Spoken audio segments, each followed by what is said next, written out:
is to tell you of an experience I had yesterday while I'm driving, so sorry if I don't look in the camera.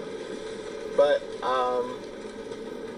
yesterday there was the first day of a new training that is organized by Gold Coast. So I know a lot of people already took it in Spanish. I took this training 4 years ago with Jose Antonio, and I have to say that 4 years later this training is completely different.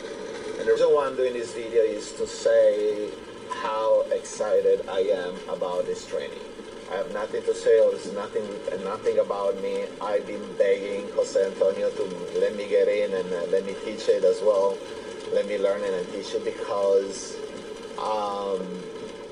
yesterday, after one day only, after the very first day only, I was so excited. I mean, 25 years in the industry, and in one day I picked up maybe 4 or 5 money-making things that I say, why didn't I think about it before?